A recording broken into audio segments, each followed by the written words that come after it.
Hey, guys, this is Chris Gatlin. Check out Give Me Back My Pro Wrestling coming soon. Promotional consideration paid for by the following.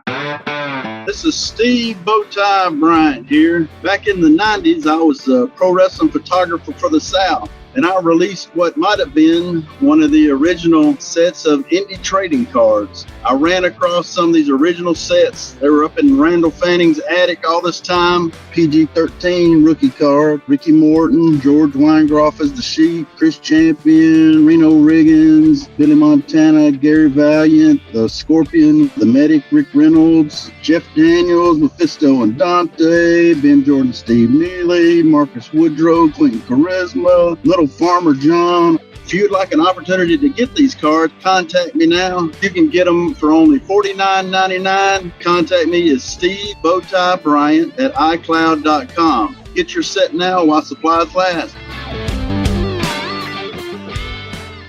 Ladies and gentlemen, welcome to Give Me Back My Pro Wrestling.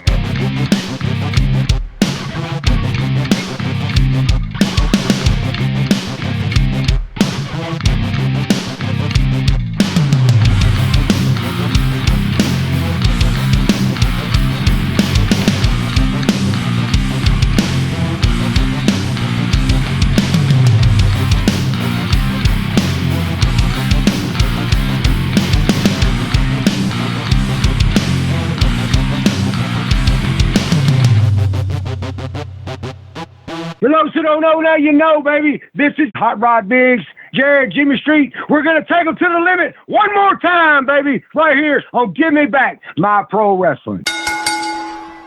Ladies and gentlemen, welcome one more time to Give Me Back My Pro Wrestling podcast, and I'm here as always with my brother from the same father and mother, the Plastic Sheik, Jared Street. What's up, Sheik? How you doing? I'm doing good, brother. And, you know, if you didn't know it, I brought a little charisma with me. Oh, you mean Quinton Quarisma, our territory wrestling guru and co-host with the Mo-host. What is up, Q? How you doing, buddy? I'm doing good. How y'all guys doing? Good, good. Living the life, brother. Now, did you get your official I went to Calgary but didn't get stretched in the dungeon t-shirt yet, Quinton? No, I didn't got one of those. Did you want? I didn't get one yet. It's in the mail, fellas. It's in the mail. It's in the mail. So you must have mailed it before you left. I mailed it from Canada, so it's okay, so it's like Royal Air or whatever. Whatever they call it there. How was your trip, man? It was good. It was good. I mean, I thought about being creepy and just looking up the Hart House and just being like, "Hey, I'm taking a tour here," and they're like, "Oh, we don't do that." And like, yeah, you do. I'm pretty sure you do. I want to see where he shuffled or where he scraped up eggs off the floor and cat crap off the floor and same spatula. Oh gosh. Oh. Man almighty. Well, today, guys, I don't know about Canada, but today we've got a really good one with our buddy Rusty Brownlow, aka Chris Gatlin. Now, I know him. I don't know him as well. I've only known him through the videos I've seen in his wrestling, and I've heard his name a million times. Obviously, Quinton, you've known him since the start. So if you call him Rusty and we call him Chris, as long as the listener at home doesn't get confused, I'm not going to ask you to change what you call him, Quinton. So, all right. Yeah, because I'll get confused. I try to change it. And Ben will text me and he'll be like, "Hey, I got you Rusty," and I'm like, "Rusty, like Rusty Griswold or what?" Yeah, exactly what I was thinking. And Chris Gatlin is who he means. And then so it's cool, man. But yeah, so I'm excited about that. Of course, everybody is still talking about our last episode with the one and only Rock and Roll Dream Team and the subject of the show, Ronnie Travis, man. I think everybody's really enjoyed that one. So what about y'all? It was a good one, man. It was a good one. You know, the little run in from Jamie was just the whipped cream on top, basically. Yeah, I think everybody's enjoying the song, and you know, man, that was tricky to make happen because Jamie is a double time talker. You know what I mean? Yeah. And the song, he said it all before the first verse was over. So I was like, oh man, I got to slow this down somehow. But if I slowed it down too much, it changed the pitch of his voice. And that's not going to work. So I made it work. Hopefully it was all right, but it wasn't as good as I wish I could have made it. But hey, we try, right? It worked, brother. It was good. Good. Yeah, it's good. But Ronnie's awesome. Been in contact with him. We've been sharing messages back and forth. He's a good dude. I'm glad we had him on. And man, I've been seeing a lot of people posting on random posts saying stuff like, I listened to the Ronnie Travis episode and I loved it. And they're just telling other people about it. It's not even us, so it's cool, man. The word's getting out there, at least for that. So I'm happy about that. But I do hope the word is getting out there for this next segment that we have started to include with our great territory wrestling guru. Take it away, Quinton. This week in wrestling history with Quinton Quarisma. All right, guys. So this week in wrestling history, we're going to go to February 18th, 1971. Nice. And the reason why I picked this one out is it's actually a WWF card. And I try to stay away from the big, promotions, unless it's just something historical. Yeah. But when I was looking at and this is I've always been curious about this because this card right here is going to be in Washington, D.C. Oh. At the National Arena. And Okay. what's always interested me in the Washington, D.C., it was a major town. It was Really? Yes. Wow. Up until, and the reason why I picked this, 1971 was the last year it went from a weekly town to like a bi-monthly town. Dang. Yeah. Okay. Wow. Yeah, it was a weekly town. So every now and then they would just have three shows a month, but majority of them it was every week. So, and I mean it was like that for years. I think that was like, I want to say like their main town because the other ones are monthly. So this is like I can really think there might have been some other ones that I don't run offhand, but I know this was like their main weekly town. So this was the last one that last year. So that's only reason why I'm doing a WWF show. So Got you. Okay. So the first match is Chief Dre Strombo defeated Joe Turco. Oh, okay. I've heard the name Joe Turco. I looked a little more up on him because I've recognized that name, but don't know much about him. He was a journeyman. He wrestled as the Great Matador at one time, and he wrestled for Nick Goulas in the early 60s and in the mid 70s. He had been through there. Got you. Okay.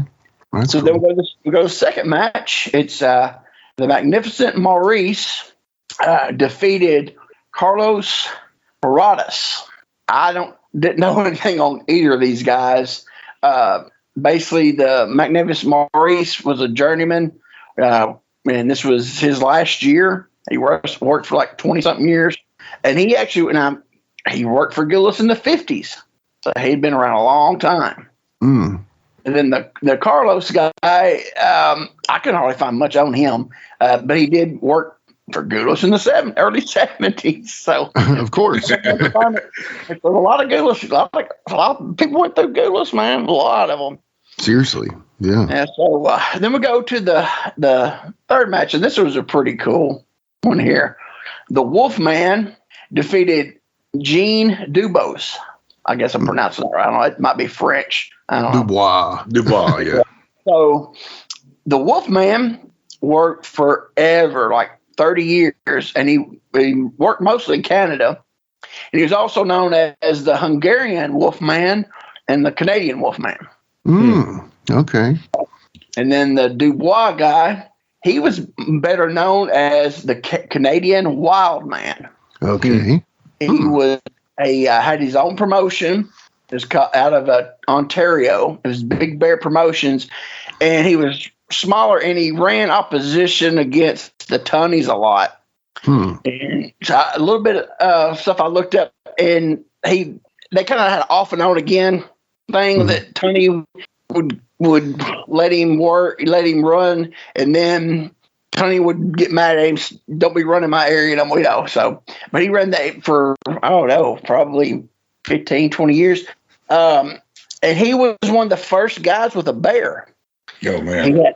He had 3 bears. The first one was Terrible Ted. The second Mama bear, one, Papa bear, and baby bear. the second one was Smokey, and then the third one was Gentle Ben. Now, Smokey, I actually read up on him. He had to get rid of Smokey because he killed his wife. Wow. Yes. He got so aggressive. He started hurting people, and then he ended up killing. I think it was his wife or his girlfriend. One, I can't remember exactly. But yeah, so Smokey had to go. That's awkward either way. Imagine having to explain that one to somebody else. Yeah. So, and then one more little note about this guy. He died in the car wreck with Adrian Adonis and the two twin brothers. Gotcha. I thought that name sounded familiar because from that Dark Side of the Ring episode. Yeah, okay. Yeah. That's cool. Yeah. Not cool that he died, but you know. Yeah, we know what you mean on that one. This guy, I read a little bit about him, and he had a really interesting, career. I'm going to do some more research on him because it just seems like a really one of those characters, So we'll go to the 4th match. We have Jack Evans defeated Lee Wong, and this is not Jack Evans from AAA or Ring of Honor, not that. Right. I didn't figure. Yeah, just in case people are like, it might be his daddy or something. But it was Time Traveler. And he was actually him and Larry Sharp had a tag team for a long time. They were a version of the Hollywood Blondes. So gotcha. Okay. And then the Lee Wong guy, it just most of the luck. He was he worked for WWF as an underneath guy. Didn't really say a lot about him. I'd never heard that name before either. Gotcha. Okay, so there we go to the 5th match, and I'm going to butcher these names. Vicente Pomaetti defeated Miguel. Feliciano, maybe? I don't know. I think it's probably right. We'll go with it. Never heard these names before in my life. The Vicente guy was a lower card guy, from what I could tell. The Miguel, he was a lower card. Actually, had booked some mid card for WWF and did some Florida stuff. But okay, I can find on those guys. Then we go to the match number 6. Manuel Soto defeated Mike Conrad. I think I remember Soto. I've seen his name floating around. Been around a long time, mid-card guy. He worked as Cyclone Soto in some places. The Conrad guy, I never heard of him. He was a lower to mid-card guy for WWF. And he was also known as the Brooklyn Kid. I thought that was kind of a weird name. I noticed that's what he was known for. All right, go to 7th match. Good grief.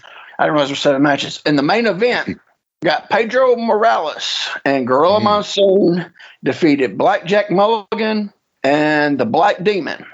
The Black Demon was a guy named Tony Nero, 20-year journeyman. Blackjack Mulligan had only been in the business a year and a half, and he's main eventing on a WWF show. And I want to say this, I should have looked this up. This was like a week after Pedro won the championship belt. Oh, okay. Yeah, so I think it's like a week or 10 days or something like that after he won it. So he was the main event and he had the belt. Kind of odd that he just won the belt and they put him straight in a tag match unless they already had something already lined, they already had an angle going or something like that, maybe. Yeah. But that was that card. Like I said, that was the last year they ran weekly in Washington, D.C. And then after that, in Washington, D.C. just became a graveyard, basically. Yeah. Yeah, because Crockett would even skip to Maryland. They wouldn't even stop in D.C. Yeah, they wouldn't, yeah. Yeah, Maryland was a big city for them. And, they wouldn't even touch it. Yeah. All right, so we're going to go to the second one here. Kind of stretch the date out a little bit on this one. Kind of did this one for you, Jimmy.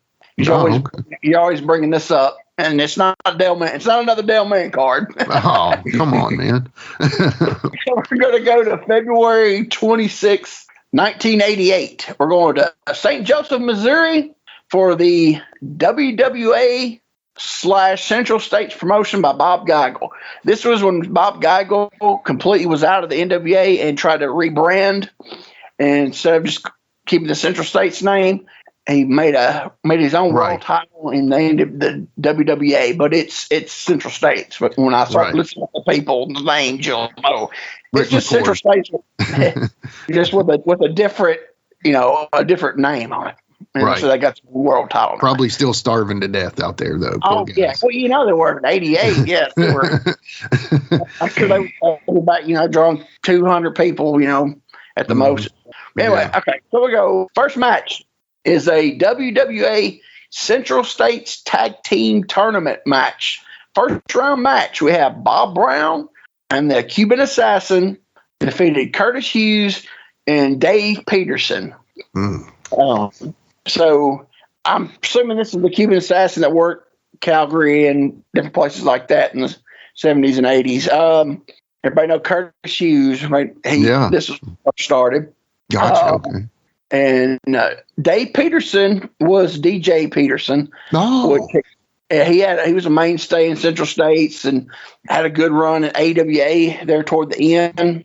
So that was DJ Peterson, was Dave Peterson. I wonder if he was related to Scott Peterson at all from Portland, but who knows?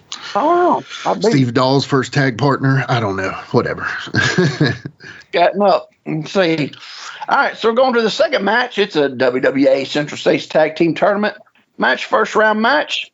This is Rick Patterson and Steve Ray defeated the Power Twins, David and Larry Power. Okay. So Rick Peterson worked.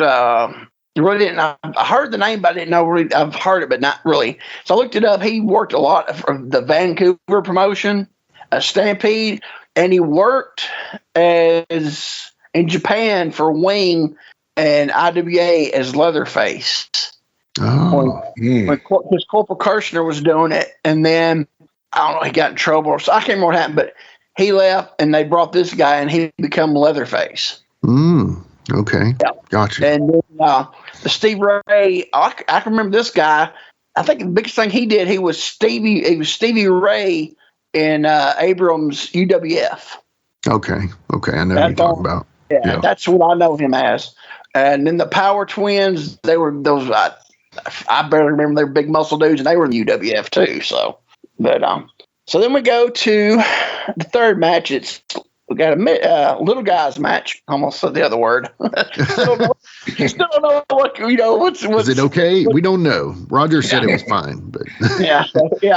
Roger did, but other people might not. So we'll be safe. We have a little man's match. Got Little Tokyo defeated Little Coco, and these guys they were part of Lord Littlebrook's group. They worked forever. Little Tokyo, Little Coco. I mean, I remember seeing those guys around forever. So then we go to match number 4. We got Ken Timms defeated Joe Lightfoot. Joe Lightfoot worked a lot of places. He was a journeyman, late 70s, early 80s. I think he worked pretty much every promotion, it seemed like. He was all over the place. Did Indian gimmick. Oh, can I say that? That's not good. Am I say that, am I? I think it's fine. Okay, yeah. So, okay. And this is what got me right here. Match number 5. WWA Central States Tag Team Tournament final match. Okay, those other two were first round matches. So what happened in between? Who knows? Maybe it happened in the locker room. I was like, okay, something happened here. So the final match, it's Bob Brown and Cuban Assassin defeated Rick Patterson and Steve Ray to become the new WWA Central States Tag Team Champions. Okay, gotcha. So I don't know what where the other matches went in between, or they even had them. Right. So then we go to this is another one that was kind of odd. It was a WWA World Heavyweight Title match. Masa Chono defeated the champion Mike George. Okay. So Masa Chono is their new champion. And I was thinking, Masa Chono, I was like, surely not. I was like, it's got to be a name. Something ain't right. It's not the real one. Dude, I looked it up on both Cage Match and Wrestling Data. It was him. Masa Chun. Wow. And then I thought, well, maybe, because they sent them over. Japan's always, through the years, have sent guys over early in their careers. He'd already been working like 5 years. Wow. So that was really odd to me. Yeah. Yeah. Because like I said, they sent Jumbo to the Funks and they sent Tarzan Goto to Memphis as part of with Akio Sato, when Tarzan Goto was really green. So it happened. It happens all. It happened all through the years. So yeah, Chono was like 5 years in. So I don't know. Yeah. So that was, and I think they only lasted maybe another year. That WWA, and it closed down. I don't think it made a year. Wow. Gotcha. I think it might have made might have made a year right at, I think, early 89. I think they shut down. All the guys were malnourished. They had to, probably. Poor guys. Okay. All right. So this last one we got here, we're going to go February 20th, 2004. We're going to Madison, Tennessee for the USWO Tony Falk promotion. Nice. All right. So we got the first match. We got Hot Rod Biggs, Kevin Jones, and John Caesar defeated Slacker J, Dan the Man, and Josh Moore, which that was Josh Crow.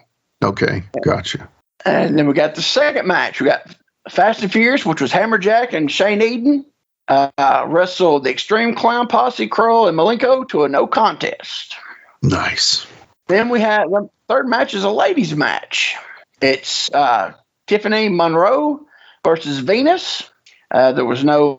Okay, Tiffany Monroe did beat Venus. Okay, Tiffany Monroe beat Venus. I have no idea who either one of those are. I heard of them. So then we go on to the fourth match. We have Tim Ernesto. He defeated Ty Blade. Nice. And then we go to the fifth match. It's a three-way women's match. It's ODB defeated. Oh gosh, I'm gonna butcher this. Princia Sugar Hit. I don't. Something like that. Who came up with that? and Tracy Brooks was the third person in it. Okay. So I looked at Princessia up, and she worked for years. Looked like maybe 15 years or more, and she worked for AAA and CMLL. Okay. Well, so I guess she was just passing through, or maybe been doing something with TNA or something. Maybe Brooks and ODB. Maybe she was doing something with them for TNA or something. I don't know. But yeah, she was out of Mexico. All right. So then we go to the main event, the sixth match. We have the Suicidal Youth, Eric Andrews, and Ryder wrestled Hot Rod Biggs and Kevin Jones, and it ended in a no contest. Okay. Hey, is Eric Andrews still in the witness protection program? Yeah, Ronnie was telling it that he's still in it because Ronnie just got out, so I think Eric is in it. So I'm just kidding. I don't know. Yeah, but nobody can find him. So hope you're well, Eric. Come on the show sometime, man. Yeah, there we go. Yeah. Love to be on. Seriously. Yeah, it is our official invitation. Eric Andrews, you are officially invited to the podcast. Let us know when. There you go. That was that card. I stumbled across that one. Don't find many of results for USWO, especially in the old Madison. That's not the old. It's actually the second Madison building from Tony's promotion. So I stumbled across that one. I was like, I got to use that one. Yeah, that's cool. I like that. I'm glad you did. It's so timely with today's guest too. But I really enjoyed that, Quinton. Good job, man. All right, cool. Yeah, Glad you liked it. I was a little long on that first one with that Washington, D.C. one, but I just had to throw it in there. So, hey, man, we're learning. That's why I'm doing it. I hope somebody learned something because I'm actually learning while I'm doing it. So, it's good all the way around. Yeah. And that has been This Week in Wrestling History with Quinton Quarisma. Man, Quinton, one more time with an excellent This Week in Wrestling History.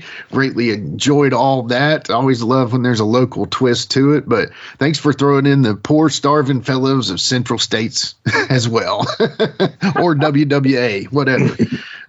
But of course, today we've got our awesome guest, Chris Gatlin. So I say, let's go ahead and get him on. What do you say, fellas? Let's do it. All right, let's roll with it. All right, we'll be right back with more from Give Me Back My Pro Wrestling after these messages. Hey guys, this is Wolfie D from PG-13. Check out my podcast, Live and in Color with Wolfie D, every Monday at noon. We're talking Memphis, we're talking ECW, WCW, WWF, everywhere that I've been. We even have some great guests, some Hall of Famers on the show with us. Every Monday, Live and in Color with Wolfie D. This is Kroll, and you're listening to Give Me Back My Pro Wrestling with Jimmy Street and Jarrett the Plastic Sheik. Be sure to like, subscribe, and view all of our USWO and Saw Wrestling content at Nashville Wrestling Network, exclusively on YouTube. Are you a pro wrestling fan? Well, stop by Captain's Corner, where you can get autographed photos, cards, magazines, and figures from all of your favorite wrestling superstars of the past, present, and future. You'll also be able to participate in live signings in the weeks and months to come. Make sure to stop by Captain's Corner on Facebook and give us a holler. Remember, cheers to the working man. All right, we are back with more from the Give Me Back My Pro Wrestling podcast. And today, guys, we have a very special guest. A guy I've been wanting on, honestly, since I saw some of his awesome, fiery promos online. Today, we welcome one and only Chris Gatlin. Chris, thank you for coming on, man. How are you doing? I'm good. Thank you for having me. Yes, sir. Glad to have you. So, how's things going? Just enjoying the work life and being a grandfather and, all that kind of good stuff, and enjoy watching some pro wrestling here and there, but yeah, in a ways, miss it, and in ways you don't. When you see people, take their bumps and such, you're just like, man, I don't miss that much anymore. That looks like it still hurts. Now I can tell you one here later the Hot Rod Biggs benefit show. Yeah. To give you an example. Okay. Me and my partner, Steve Lane, we went to it to see, and that's the first time since I had walked away in 2005. First time I had seen the independent wrestling ring in person in almost 20 years. Wow. And we were sitting there watching a couple of the matches, and I looked over at Steve, and I just remember looking at him and I said, "Is that ring padded?" And he said, "Yeah." He said, "It's got that dense foam." I said, "Damn, that just looks stiff as hell. Did we do that?" And he goes, "Yeah." I said, "God bless, I'm hurting watching this. I can't do this." Yeah, that's funny. So, would you rather have the foam or would you rather have the hard ring? Well, if you ask Quinton, when I first met Quinton, we were wrestling in Grand Slam in Smyrna, and we had a boxing ring converted to a wrestling ring. Yeah. And it did not have padding. It had carpet foam, and it was stiff. So I would much rather have the dense foam padding. Not me. I like the old school because I didn't like the foam. It hurt my ankles. Did it really? Yeah, I couldn't. I could never get used to the actual that new foam stuff with the old carpet and carpet pad and that stuff. That's what I liked. That's why No, go ahead. That's what I started out on, and they didn't that thick foam that everybody started using. That was later on, and I just wasn't used to it. Yeah, it's definitely it's definitely used to. We used that when I was high school wrestled, so it was kind of like riding a bike. You kind of get the feel of it again really quick. But you felt a lot more with the carpet padding, that's for sure. But you learned how to take bumps a lot better with the carpet padding than you did with the foam padding. Yeah, you had to protect yourself more, get them more on your shoulders and everything. Yeah. Wow. Yep. We have learned something already today, y'all. Learning, that is what we like to do over here. But for the very first question, Chris, we're going to kick it over to my brother, the Plastic Sheik, for his favorite question. Take it away, Sheik. All right, Chris. So if you look on your career and you look back and you think, hey, this is my Mount Rushmore of wrestling, this is the people I like to watch, people I like to work with, people that influence me, whatever it may be. Who would those 4 or 5 people in the business be? Oh God. One, I had to go back when I was childhood days. Bret Hart. Oh yeah. He was technical wrestler. He was, at that time and age, I guess he was good on the mic. I never thought I was good on the microphone. So I appreciate the compliments you gave me there at the beginning, because I thought I was horrible all the time. But Bret Hart, being a technical wrestler, God, in his early days, Chris Jericho. Oh yeah. Reading his book brings a lot of light to the pro wrestling and how you travel independent circuits and how you work your way up and where he is today.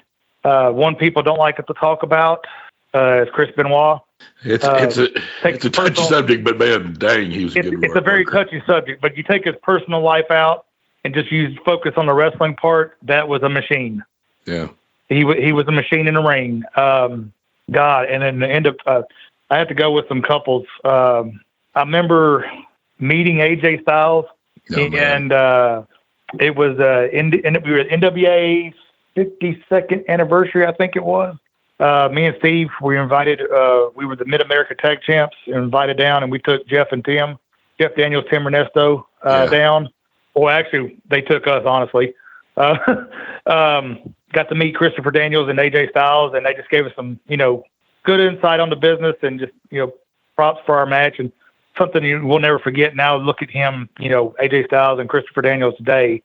I was like, man, I got to talk to those guys, and they gave us a little hype, there for, even though it was 3 or 4 minutes. Yeah. God, that's probably the tops just right off the top of my head, I would have to say. I'll give you props there. That's probably the most unique list we've had in a while of like people you picked were not like the usuals. Like, I don't know. It seems like we hear a lot of duplicates, and you had a different list. And man, AJ Styles, he's if not the best, he's one of the best workers in the past 20 years. Definitely top 3 or 4 in the business. And then Chris Jericho, I mean, him and AJ both still doing it, and maybe Jericho's not doing it the level he did back in the day, but he's still working, and he can still draw heat, and he can still sell some tickets. Bret Hart, of course, I mean, he's one of the best of all time. There's no further explanation. And the Benoit thing, I mean, I've heard even like Paul Heyman say, as a worker, one of the best ever. But it's hard for everybody to separate his personal whatever his last 24 hours or right, whatever. His last 24, yeah. I mean, nobody knows what really happened there either. We pretty much know, but Kevin nobody Sullivan was there. came in and killed them all. Oh God! I'm just joking. That's a joke. Wasn't that the bad rumor that floated on? That was a rumor. That was a rumor. Yeah, had the rumor float for a while. Yeah. Man. Wow. Thank you for your list, though. That's a great list, though. Yeah, no problem. Well, so we've talked about everybody else now, Chris. So we're going to bring it back to you, brother. And this is the whole point of the whole show. And I meant what I said about them promos, dude. Here's the thing, man. It's when you see somebody and it doesn't, I don't care about perfection. Like, I don't care about like Ric Flair, Roddy Piper. I mean, they're the greatest. Dusty, The Rock, whoever you want to, Chris Jericho. I mean, they're great promo guys. But when I feel the fire, like, how Dusty used to say, touch my hand, baby, put your hand on the TV and touch the Dusty, and like when he would do that, but you didn't do that, of course, but I felt the fire through the screen. And so that's kind of what I meant by that. So I guess right now we're going to figure out how you got to that point. So let's start out with this. Hey, brother, where were you born? Where'd you grow up? Tell me about your younger days. Yeah, I was actually born here in Murfreesboro, Tennessee, where I'm born and raised, still live. Watched it go from a podunk town to a smaller version of Nashville. Yeah. Been here, born in 72, so I'm 52 now. Just went to school, Smyrna High and Laverne High. Graduated from Laverne High in 90. I was wrestler for 2 years. Yeah, 2 years. And baseball pretty much all through my life and through high school. Yeah. And you went to school with the Mortons too, didn't you? Shane, I did. Yeah. I knew Shane. Off and on through high school. I think he graduated from Smyrna, if I'm not mistaken, him and Steve. Yeah, I think so. Yep. But I knew Shane. We used to hang out in towns all the time.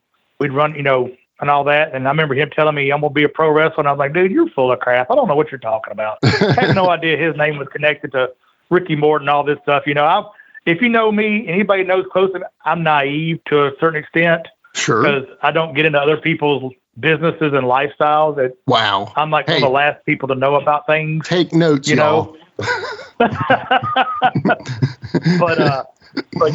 that's what I tell my people at work. I was like, people call out, do stuff, whatever. I'm like, what happened? Oh, you didn't know? I'm like, no, I don't. Right. I don't care.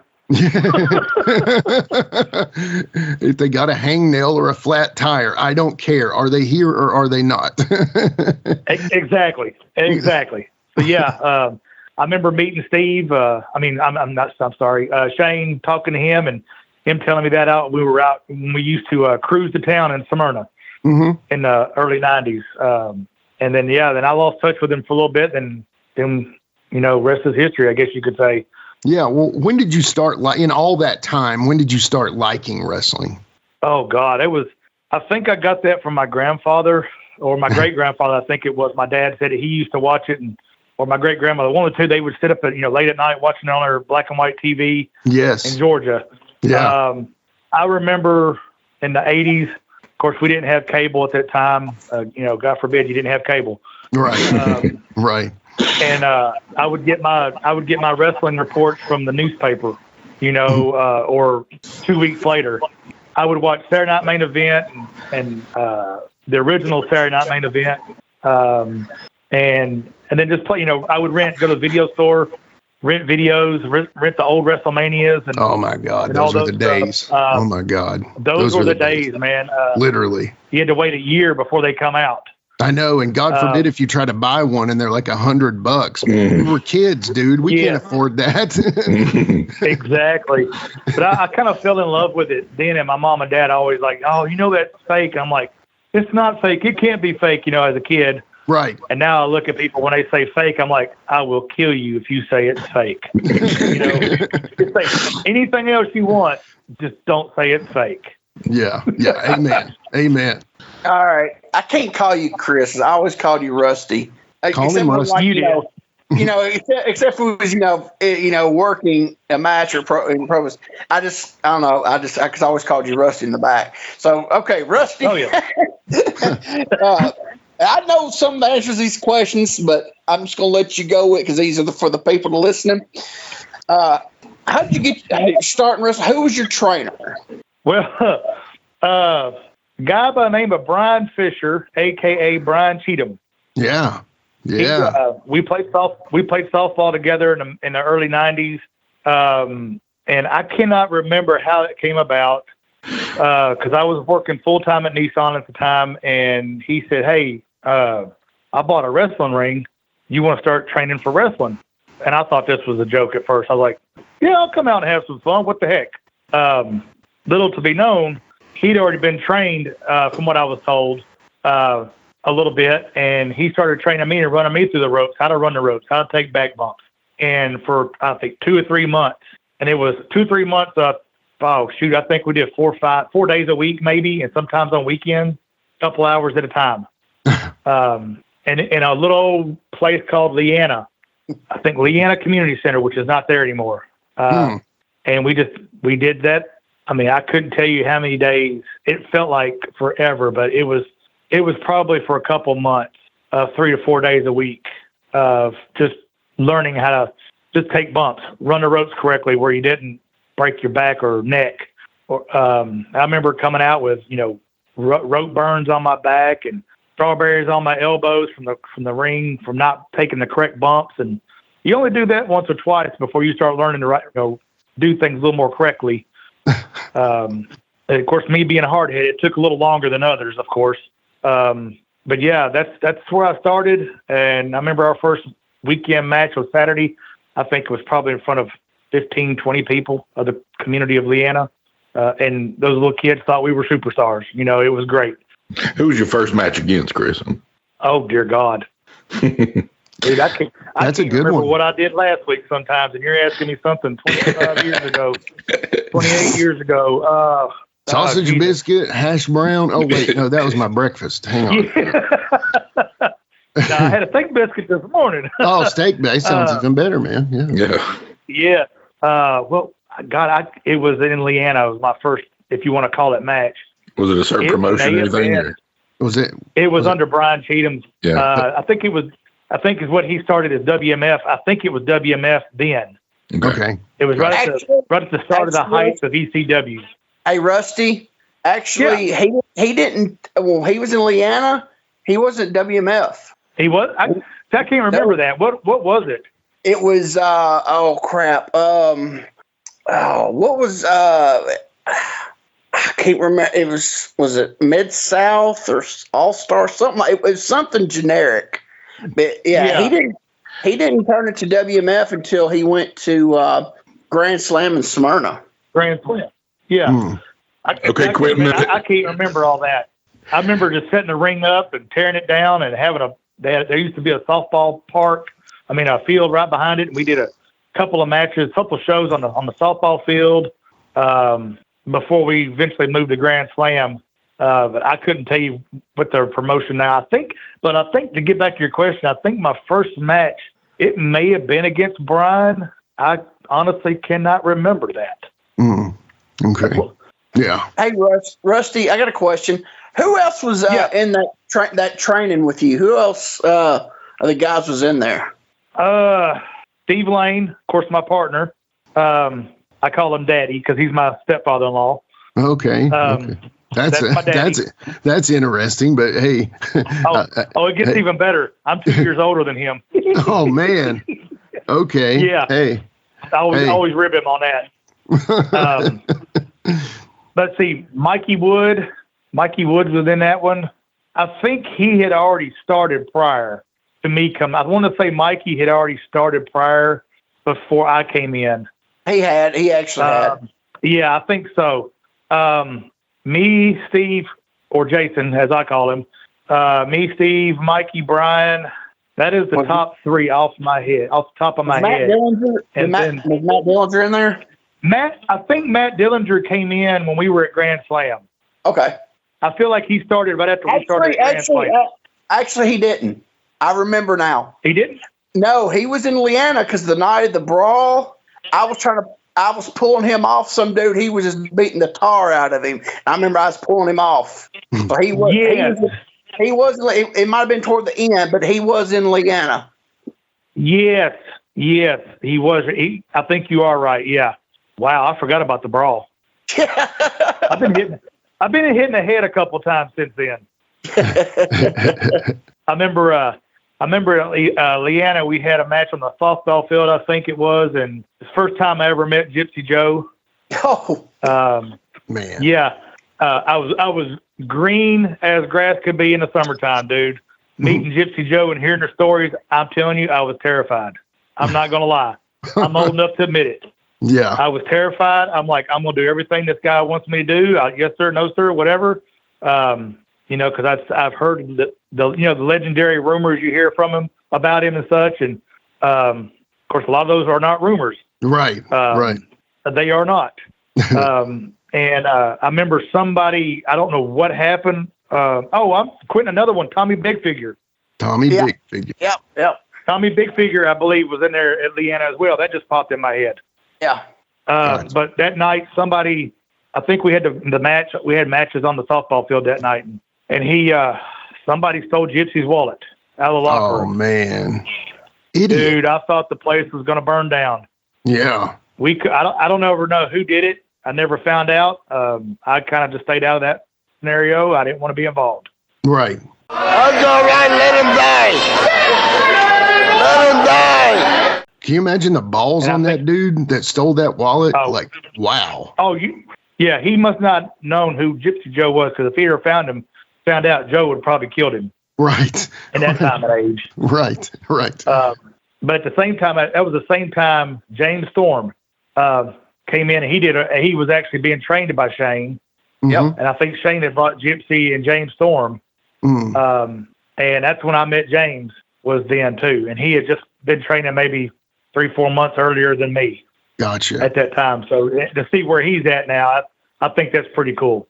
Oh yeah, man. Definitely. Definitely. So we're talking a little about the beginning and everything of the training with Brian and all that. How did you get the name Chris Gatlin? Quinton, I've been asked this 1,000 times and I still don't know the answer.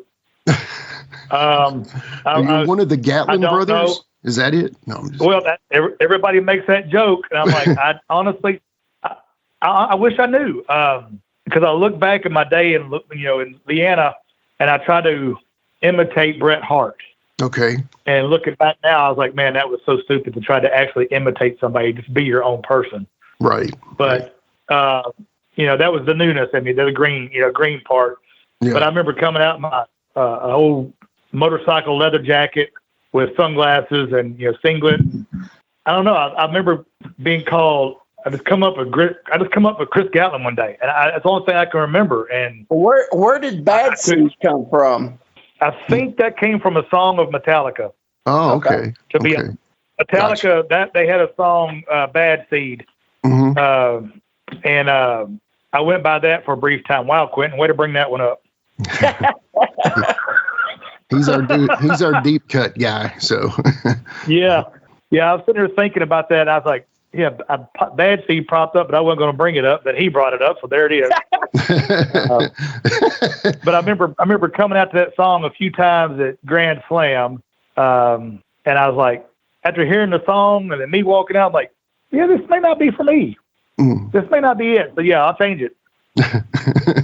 Yeah, that's cool. Well, I know that a lot of the listeners that are listening to this are wanting to hear about this conversation that we're about to have. So I'm excited to talk about it as well. But sudden impact, right? So whose idea was it for you and Steve to get together and call yourself Sudden Impact?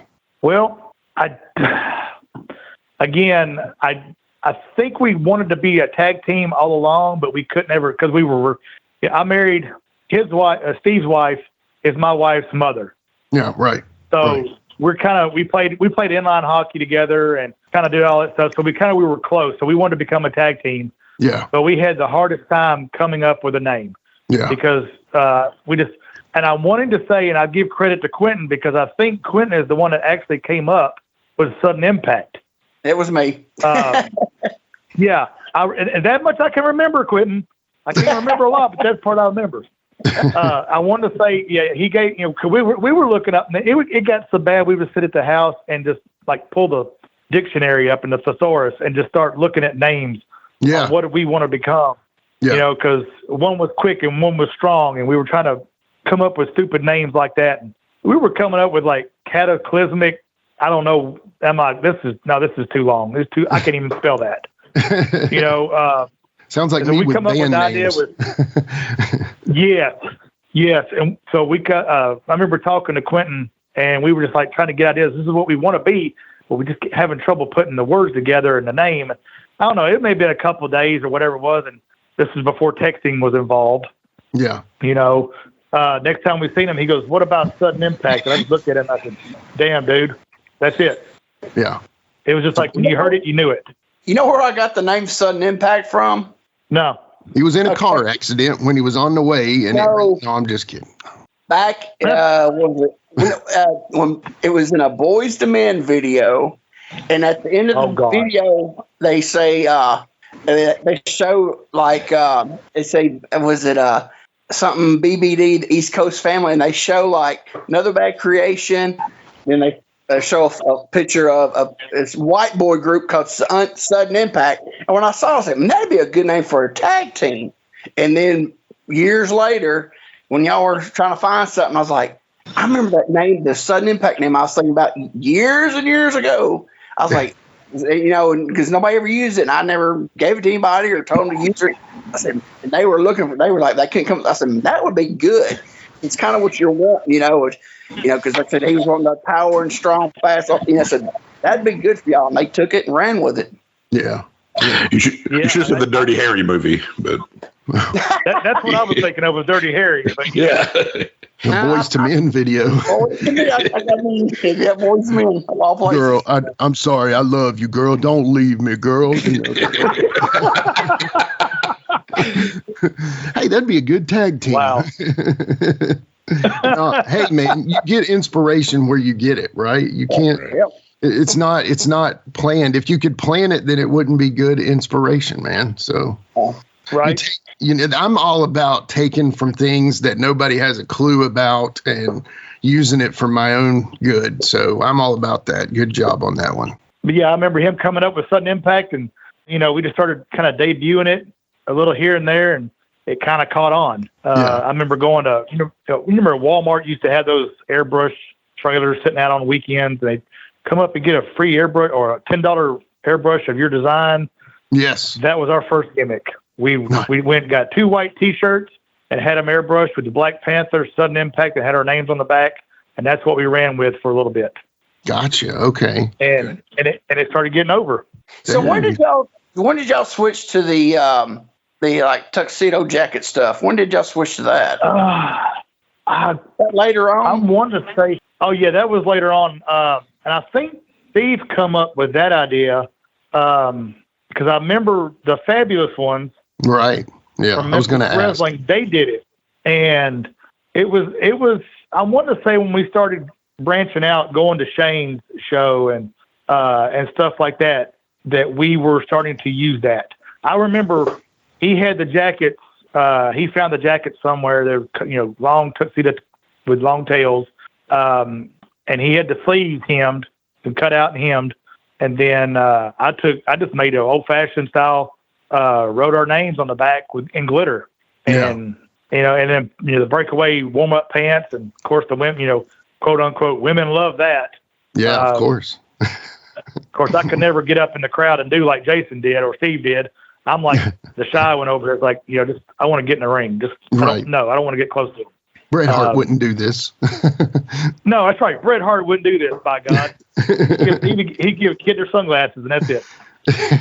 Well, real quick before you keep going, so it was Stunning Steve Lane. Why didn't you have something? I mean, was it Bad Seed Chris Gatlin and Stunning Steve Lane? Is that how it was, or was it just Chris Gatlin?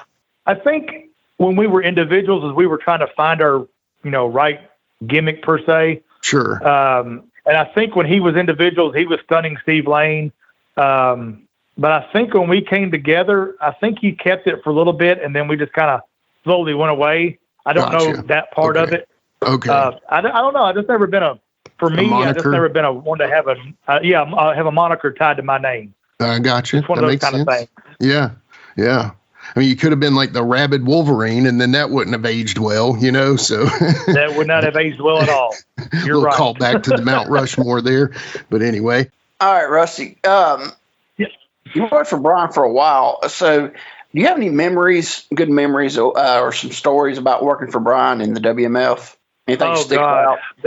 Brian's such a good dude. He is still such a good dude. He gives the shirt off his back.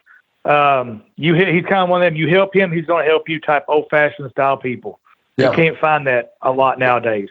And even if you per se were to screw him over, he still give you a chance until you did it one too many times. He's just I really can't. I don't have nothing to say bad about Brian. He took care of us, training wise and wrestling. No matter what the costs were. I hauled the ring for him and helped set him up on Saturdays.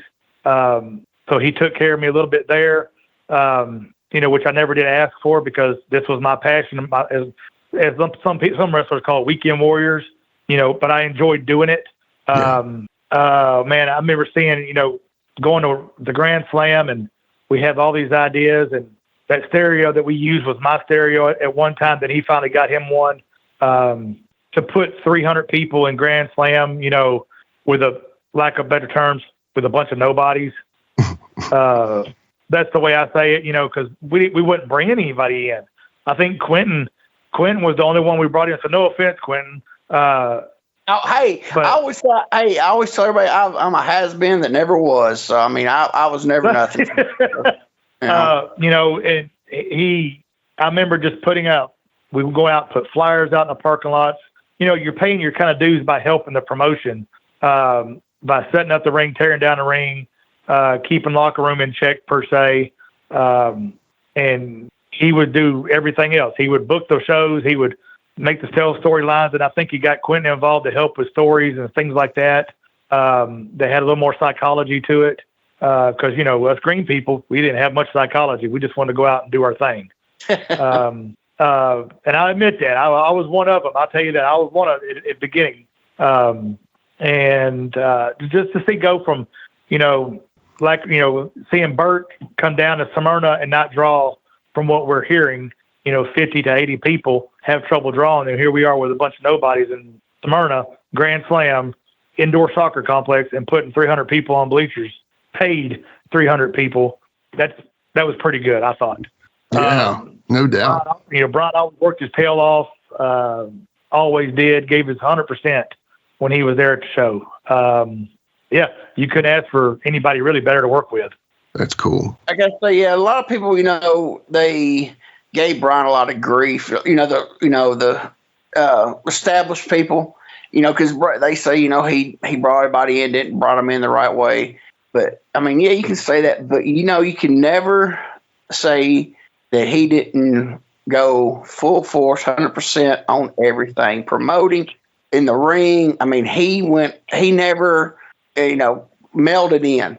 I was always giving his all on everything. And we say he's a nice guy, take his shirt off his back. Yeah, he is one of the nicest and most genuine guys that I ever met in the wrestling business. Still is to this day. Yeah. Still is to this day. But I remember one match we had. It was I had a thing going on. I think it was when me and Jason Steve were starting to kind of form our alliance as a tag team slowly, and we had something going on with Brian and his little crew, and we had it worked out and set up to where I was supposed to hit Brian with a chair. And Quinton, you may have been there on this one. I can't remember. But I was supposed to blindly turn around and hit Brian with a chair shot, and Brian was going to move, and I hit Steve. That was the plan. And we had it marked out that I'll do this, and I had like my arms distance. I'd take one step back, turn around, and swing. And then it was right in Brian's sight. Well, Brian, the way the gimmick was running, Brian was going to drop out of Jason's or Steve's full Nelson, and I hit Jason. Could kind of turn the angle between me and Jason. And I remember Brian dropping, but when he dropped, he landed, I think, on Steve's foot, causing Jason to lean forward more than normal. And I caught him with the rung of the chair, and it laid him open all the way to the skull, about 3 or 4 inches on his forehead. And I remember, and I'm not ashamed to admit it. I dropped down, I grabbed a hold of him, rushed into the back, and I was crying because I thought I killed him because it was a solid shot. Man. So they took him to the ER. He had stitches inside and out to hold it together. Still got the scar today. And I remember I was just so upset, visibly shook in the back, that Brian, this is where he comes in. He said, "You're going back out there right now." And I said, "Dude, I cannot." He said, "No, you got to get back on that bike." And I'll never forget this. He said, "You're going out there. You're going to fight me back from the locker room to the ring. You're going to put me on the table, and you're going to get this out of your head. You're going to put me through the table." And I remember following his lead. We fought all the way out to the ring. I think a match was still going on, or I can't remember. It's toward the end of the night. And I remember setting him up on the table on the floor, and he said, "Go to the top rope." And I jumped off the top rope, I think, onto the floor and put him through the table. He said that that way I could get back on the bike. He said, "If not, you'd never done it." Yeah. Man. But I'll never forget him. I'll never forget that for him. Man, y'all had a very, like, I would say, like, the train, what's that, choo-choo train? I think I can. I think that was one thing. And then one other thing I've got to give props for is the post-production work that I think it's Monty that does all that for the WMF stuff. I mean, he's really kept y'all alive. I hate to say it. I'm happy to say it, that he's really kind of kept y'all alive. We've worked with him before with other guests and stuff. And, with the WMF stuff, I will say that if you missed it, it's there to watch it. And I've been thoroughly entertained by all of it. And yeah, maybe it's guys that, like Quinton said, were kind of not with the establishment per se, you know what I mean? But it was a team that was together, that was trying to put a product together that was better than the sum of its parts, if that makes sense. And I think y'all did that. Yes, it does. 100%. And I appreciate that. That it was something, again, going back to me being naive, I had no idea how the independent circuit worked. I didn't know it, and Quinton can attest to this, that, in that time frame, people would run the road, from other independent shows and shoot on other wrestlers for them. And so that was always in the back of our heads of somebody showing up and doing that. Man. So we tried, some of us tried to keep it as respectful as possible. And then other ones, you just couldn't get it in their heads. Like, you can't just go out and do stuff like this every night. You have to be smart about it. Right. Right. Yeah. And then, they just didn't understand that. Yeah. And, I also, with Brian, I got him finally to, I know in Leanne, like I said, he had Shane and was bringing it, had Shane in there and everything. But like when we was at Grand Slam, we moved over there, and I was trying to get there. So, I could see that, because you would hear stuff like, because I'd get it. It's like, why are you working over there? With these guys, they're a bunch of marks, they're untrained, all this, and then I said, let's start bringing somebody in every now and then to let them, they come and work here, and they can see that this is not a bad play. It's not what everybody says it is. I got Tony to come in, and to bring Tony Falk to come in a couple times. Then I finally got him to bring in Mark Gordy and Troy Eaton. God, I love those two. And I can't talk about it because I'll start crying. I'm sorry. That's fine. No, that's fine. They need props, man, because those boys were good, and they're. But and then I got Shane, Brian and Shane to get back together after the falling out. He got Shane to come back in. They start. And he'd bring people in. Kevin Jones, what I call him, Kevin the Thumper.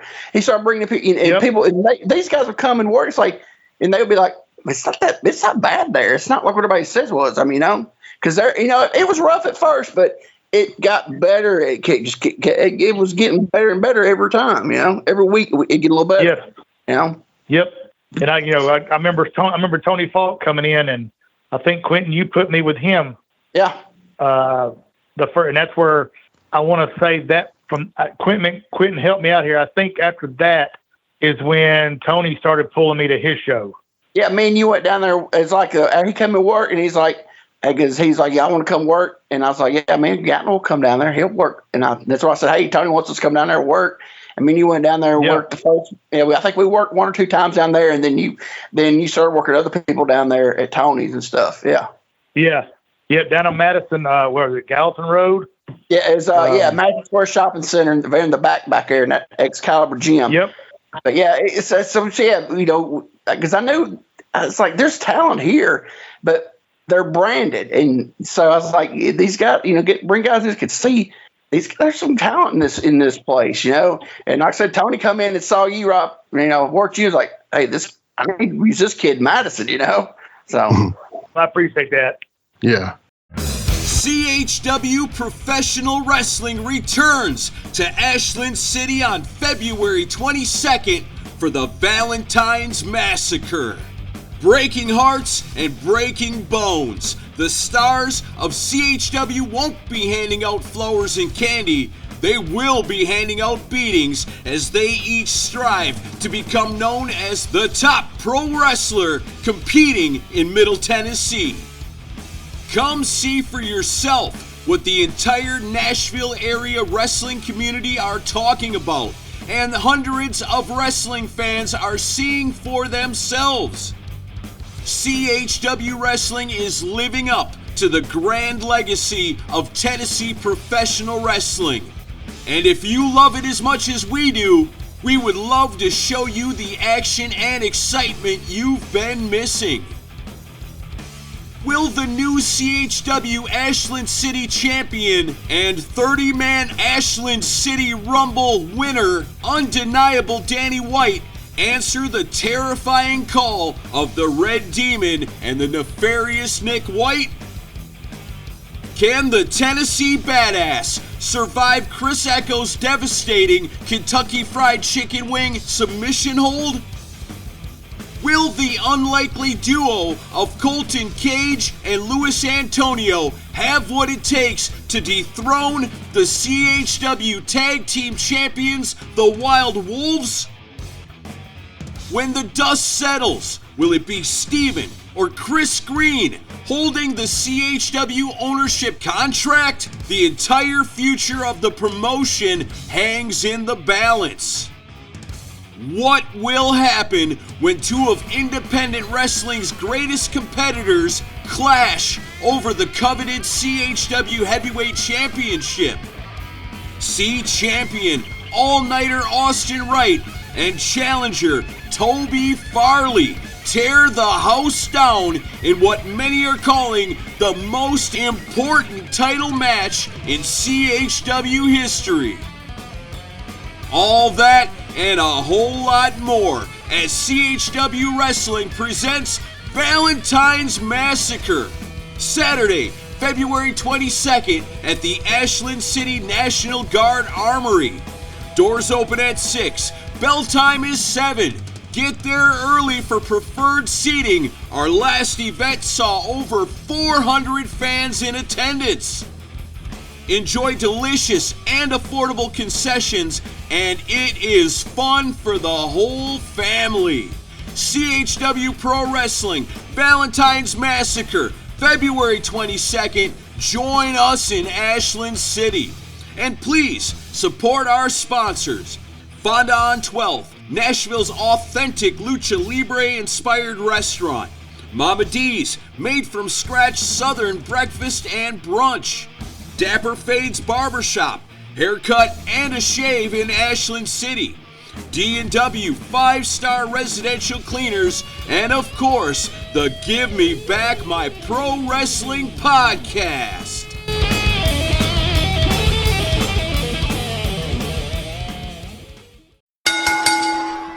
How did you meet Mike Porter and start working for him? Oh, God.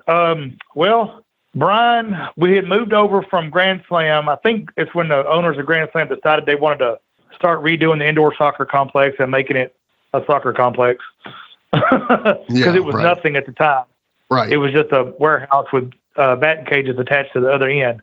So I think Brian moved his promotion to the Smyrna National Guard Armory, if I'm not mistaken. Yep. We went there, and then he was ready to get out. Brian was ready to get out, and he was getting burned out. And in personal life, I'm not sure anything else was going on, but I know he was ready. He was kind of done. So I took it over and started running it, using his ring, and he still wanted to wrestle from time to time, but just he wanted to slowly back out. And I think Quinton brought in Jeff. Yep. And did you put Jeff with me right off the bat? I think. I'm trying to think, because I remember we brought in Tracy Smothers, and I let you work Tracy, and then it was either we brought in Jeff first and worked you, or brought Tracy and worked you.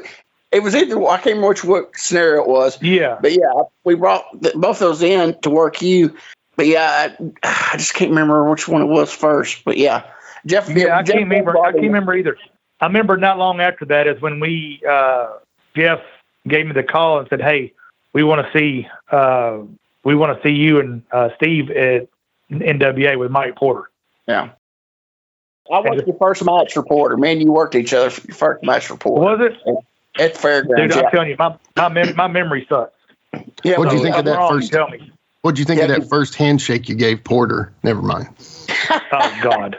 See, I was already working for Porter on Saturdays. I was already working down there, and that's why I brought Jeff in. And then when Jeff saw he's going to bring him out and just said, "Let me work. You work in the first week," and then it said, "I've got an idea." And because I think that's when didn't they after you worked me the first, and then the second he brought you and Jason in, and didn't y'all just start right off with Higgy and who was Higgy's partner at the time? I don't even remember who his partner was at the time.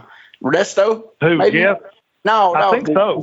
the second week y'all came in, like the second week you were there. I think y'all worked like Tommy Higgy and I think it was Ernesto, because they did the saw on Jason, right? Like the second week. I remember the saw incident, so I mean, it very well could have been the second week. Because Jeff really liked y'all, and he's like when he brought you in the first week, and the second week he brought in Jason and his team, and I think he put y'all with Higgy and Ernesto from the get go. May have been. I remember one of those shows early on. Sam Lane was there. And I can't remember if it was the one that one of the first ones that Quinton brought us in, or later on. But I remember Stan Lane being at one of those shows at the fairgrounds with us, and I remember vividly walking up to him, and me and Jason did talk to him and asked him permission to wear our gimmicks that we had, because we knew that was theirs in this territory. Yeah. And he said, and I remember him saying, "Hey, I've had my time. Y'all take it and run." Did he do the little hip shake too? The pelvic thrust, as he said it to you? I did not.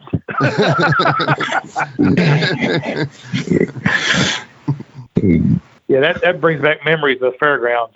Yeah. All right. So how was it working for TNA, and how did you get that booking? Well, I think at the time we were back and forth between Porter's promotion and Bert's promotion. Okay. They were fighting over us. It felt like, anyway. That's what it felt like. I don't want to say it was, but that's what it felt like. Never heard of that. Never heard of that happen. No, didn't. But they were trying to get us in when TNA was starting up. They were trying to get us in. They thought we could do something in there. And we were like excited, ecstatic. So I remember doing security gigs, the security gigs that you do on TV. The first one was me and Steve and a couple others. We were Hermie Sadler's pit crew. Yep. Versus R-Truth. Nice. Hermie Sadler versus R-Truth, which was what? K-Quick, R-Quick? Yeah. Right. Whatever his name was then. Right. And all we had to do was act like glorified cheerleaders. I think I had the checker flag with my long blonde hair on the top of my long blonde hair at the time. And we just played glorified cheerleaders out there on pay-per-view. And then the next one, we were security guards in the Jeff Jarrett, Scott Hall feud, where earlier in the day, Jeff Jarrett did something, and he was banned from the arena, of course, that whole deal. And then I can't remember who Scott Hall was working that night. I want to say it was Brian Christopher. Okay, I think you're right, yeah. And I think, because I still can't find the chair shot footage, but the whole deal was Jeff Jarrett gets back in the arena, goes down, and just starts annihilating Scott Hall. And then, of course, they send out the security guards, the dummies, and Jeff Daniels, and I want to say Hammerjack was the first two to go. Okay. And they took brutal chair shots to the head from Jeff Jarrett. And then Jeff gave me, he said, I want you, he pointed to me, he said, I want you to go to Scott Hall to check on him and kind of protect him. I'm like, dude, he is like 6'6". I am 6 foot, and he's like 70 pounds heavier than me. There's no way I'm protecting this guy. but that was my orders, So I go down. I remember getting on all fours, laying next to Scott Hall, and I just whispered to him, said, "Bro, you okay?" And I remember him, and excuse my language here, but I remember him going, "F no." He just said, "No, I'm not." And by that time, I remember Jeff Jarrett's feet were to my left, and he just goes, Scott Hall goes, "Here it comes." And Jeff hit me in the back with that chair, and I've seen stars. I never forget. I went, "Oh my God." I laid right down next to Scott Hall, and he looked at me and he goes, "Do you want talking about?" And I'll never forget that, dude. It was so, I wanted to start laughing, but I was crying at the same time because I didn't know whether I was hurting or having fun. Right. And then from what I was told, as the cameras were going off is when I got hit again. And then I just stayed down until we made our way to the back. Yeah. But then I had Brian Lee was doing some shows. And somehow, to answer your question, somehow Brian Lee got me in for a tryout with TNA. And it was against Rick Santel. Oh, yeah. Okay. Yeah. And Rick Santel, it was And I remember getting to their fairgrounds there at about 2:00 on show day. We had to be there like 2:00, and we were going through the match. And from my understanding at that time, Santel was really new to the business. Mm-hmm. I had been, this was what was this, Quinton, like 2003? I think it's around 2003, early 2003. Something like that. I look at my daughter wasn't 2 yet. So it was about 2003-ish, I think. And I'm like, okay, I've been doing this 6-7 years, whatever at the time. And this guy wanted to call everything before we ever went to the ring. That, and I talk bad about him because, like I said, he may have been completely green. I wanted to call certain spots and had the finish. And kind of the way I was doing with Quinton and Jeff and all these guys, that's the way I learned. And, I remember we had basically spot per spot laid out. And we went through it all day to the point I was ready to go home.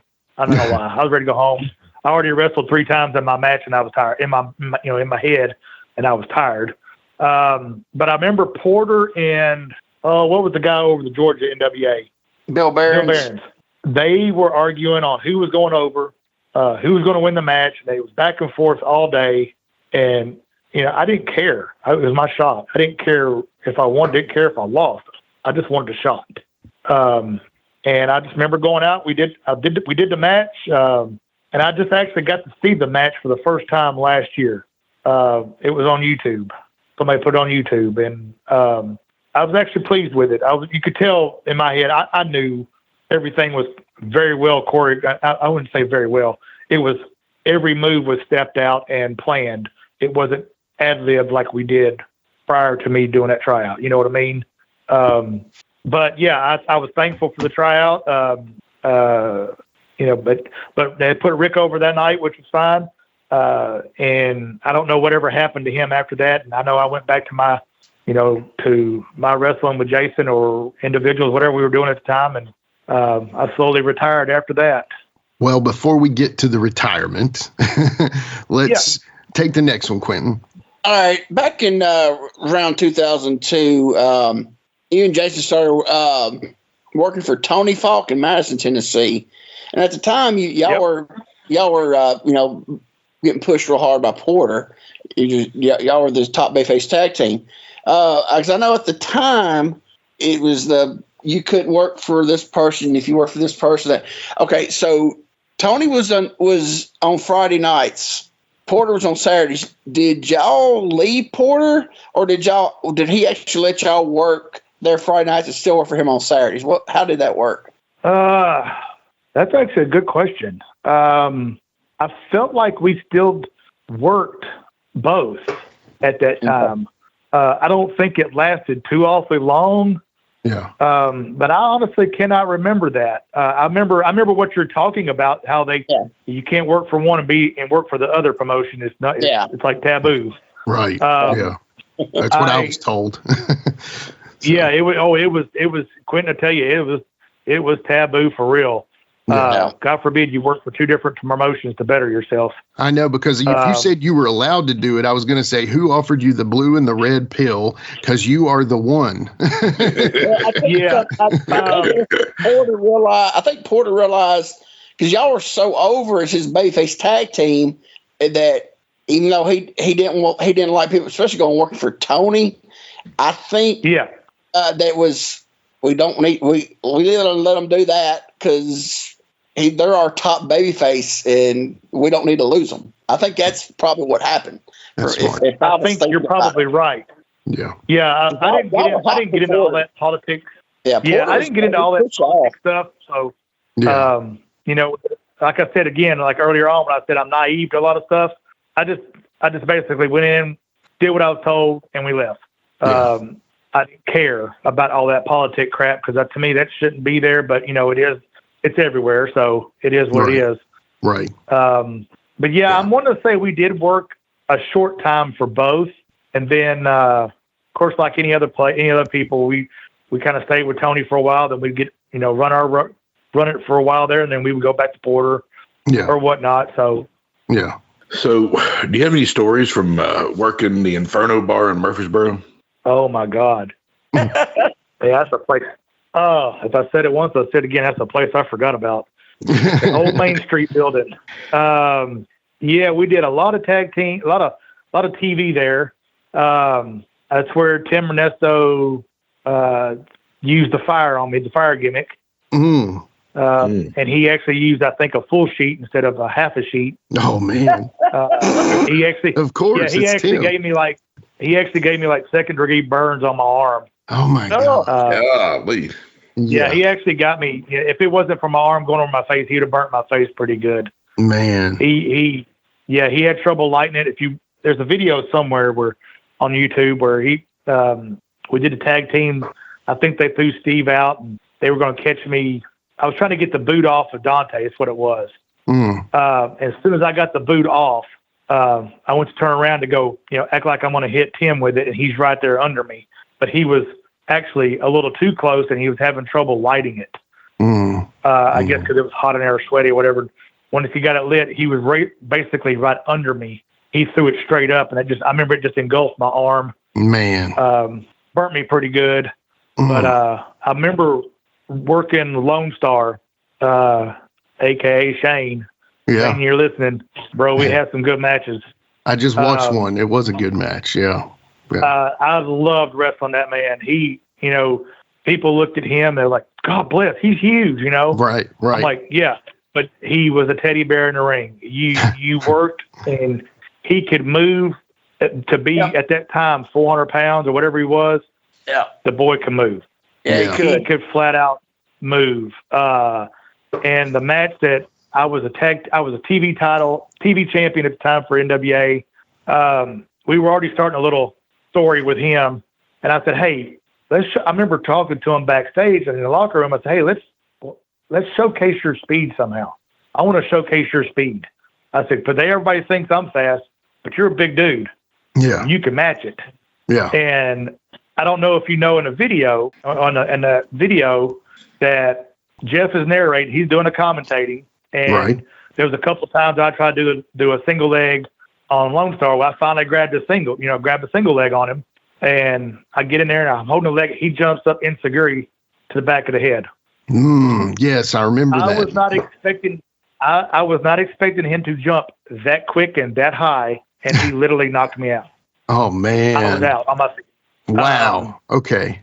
And I actually had to go back and watch the video because I had no idea what had happened. Yeah. I vaguely remember him. I'm sitting in the corner now from going face down. The video cuts out to show the replay of the kick. At this time, I'm in the corner. And I remember him going, "Are you okay?" And I went, "No, I can't see." And I remember seeing stars. Man. And then the next thing you know, it comes back to the match, and I'm running the ropes, and you can tell I'm kind of off. But I finished the match. I have no idea how I did it. Yeah. I still have no recollection of the match to this day. But I remember we worked through it. Of course, I had a mild concussion course off that afterwards for a couple of days. And after a couple of days, I was good. But I remember working him a few times, and man, I thought we had some great matches. That's cool, man. That's cool. Yeah. Yeah. We talked about Bert earlier. Is anything you remember standing out when you worked for Bert? Something that you really liked, or something you saw? Just not saw as in when I'm not that, not the bodysuit. Wait, no, not that. Just in the actual wrestling program part. You know what I'm saying? Anything you remember good times? Anything sticks out like that? I mean, seeing a lot of the wrestlers come through that, they're still in it today, that made it up to the top, James Storm, again, one of them. Because James Storm, I think, James Storm was Bert's guy, or however you want to word it. I probably worded that wrong. James Storm stayed with Bert, and he got him up there. I remember meeting Abyss, Prince Justice. Yeah. That's what he was called. I think his name was Chris. Prince. If I'm not mistaken. Right. I remember meeting him. I remember doing a battle royal. After I think we already worked the match earlier, we were in a battle royal, and he eliminated me and Steve. And he was a cool dude to be in the ring with for that brief time. Again, I mentioned Stan Lane, very nice guy to talk to. Dude. Seeing the people come through there is what I remember. The matches were kind of, in my opinion, secondary on some things. Right. Right. I just kind of tried to soak it all in, and and the persona of working at the fairgrounds, that was growing up seeing Jerry Lawler, Bill Dundee, the Moondogs, all these guys worked the fairgrounds, and now here I am in my late 20s working the fairgrounds. Working at the fairgrounds. I thought that was pretty cool. Just to have that on its own, I thought it was pretty cool. That is pretty cool. That's not pretty cool, dude. That's awesome. Hey, Rusty, you want to hear something really cool? You're talking about working the fairgrounds, growing up, watching that, and did you know Porter's ring was the old fairgrounds ring? No way. Yes. No, I didn't. Him and what was the guy's name? He did the announcing for the Jarretts at the fairgrounds, and he went and worked for Porter. I can't believe I forgot the guy's name. He worked forever. He actually worked for Goodlets, worked for Jarrett's, worked for Porter. Oh, what was that guy's name? I can't remember his name. But he told me at one of the reunions, the guy's actually passed away now, but he told me at one of the reunions that when they, when I think it was Jarrett shut down, some of the rent, they didn't take they sold it. Jarrett sold it to the I can't remember the guy that had all that lawsuit and everything with USWA. Anyway, the ring somehow, because that was the state on the fairgrounds, the state got the ring, and I cannot forget this guy's name. I see his face. He worked forever doing the ring announcing. Anyway, he told Porter, "Hey, you can go get this ring in auction," and they went and got the ring. The boards were bad, but the poles, everything was good, and Porter got that ring, started using that ring. So man, you got to work at the fairgrounds, and you got to work in the old ring of all the legends too. So I thought that's pretty cool. Oh wow, that's new. Dude, that was a new one on me. Yeah, I got to bump in that ring. That's awesome. Yeah. Very cool. Very cool. Yeah. Well, I'm glad you told that, Quinton, because I know that now. Yeah. That's awesome. I just wish I could remember the guy's name. I can't. I'm just blanking on the guy's name. Yeah. Well, I got a good question here next. I'm excited to bring that. This one's actually my favorite question of the show. So in February of 2004, former guests of this here podcast, Give Me Back My Pro Wrestling, Rick Reynolds and Dante, Tommy Heggie, he's going to be on in a solo show a few weeks from now, but they attack your wife in this clip. And Rick said this is the funniest thing. Now, this is BC Rick. Everybody remember this. But Rick said this, and I'm going to let it play here.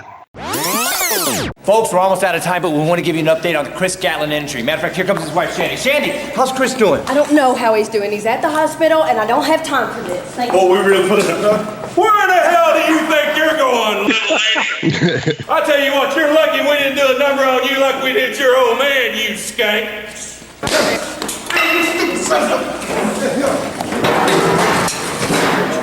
Wow. Yeah. Yeah, so anyway, that was when they attacked your wife. Do you remember anything about that, man? Yeah, we actually still tell that story.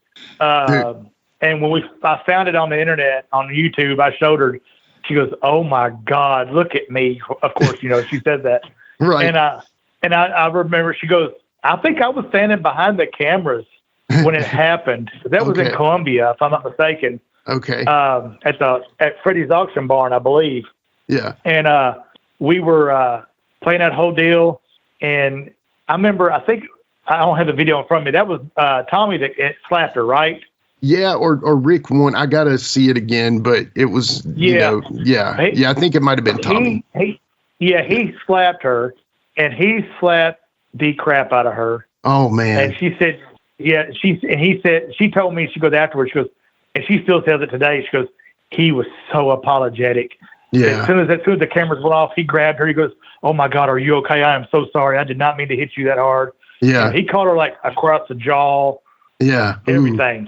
That sounds like Rick or Tommy, actually. But yeah, I could hear both of them being very apologetic. So that makes sense. Oh, 100%. Yeah. But she talks about it, how they were just, oh my God, they were grabbing her, making sure she was okay. And she goes, yeah, I'm good. That was just a little solid. And then, of course, they just made him feel even worse, But he was good. She still laughs about it to this day, She would still tell that story. And we tell the story of we were working where she got in the ring since you brought her up. We were working Lone Star Thanksgiving night in Lewisburg. We had, I think it was a sold-out house, like 300 people, 400 people, something like that. And Lone Star was a champion. I think the NWA heavyweight champion. They were making me run for it. Pushing me for it at the time. I don't think I ever got it. It doesn't matter. But we had a hell of a match. Like I said, I loved working Lone Star because I knew working him, it was going to be a night off, but it was going to be a blast. Yeah. And we did the old swerve where something happened. The ref takes a bump. I put my finisher on Lone Star, and I've got him pinned. Another referee comes in, 1, 2, 3. I'm the new heavyweight champion. Everybody is going ballistic. The fan, I remember it. I'm getting goosebumps talking about it now because it worked so well. I'm standing up, celebrating, and the other ref that took the bump gets up. He goes, "No, I'm the ref." They do the whole smudge where, "No, I'm the original ref. You're not." Restart the match. I get blindsided. Lone Stars come back up, blindsides me. I think both refs take a bump. He puts the noose on me because he had the cowbell noose and throws me over the top rope. He's hanging me with it. And, of course, his manager, I think Miss Penelope at the time, was holding the rope, acting like she was hanging me. Of course, Lone Star's holding me up. And then I can't remember if I got colored that or not. I can't remember. But then my wife, who was in the stands, runs in the ring, attacks Miss Penelope. So they're cat fighting on the ring. In the ring, I somehow get thrown back in, and then Lone Star ends up pinning me. He pulls the ref over to count 1, 2, 3, and of course everybody in Lewisburg was pissed.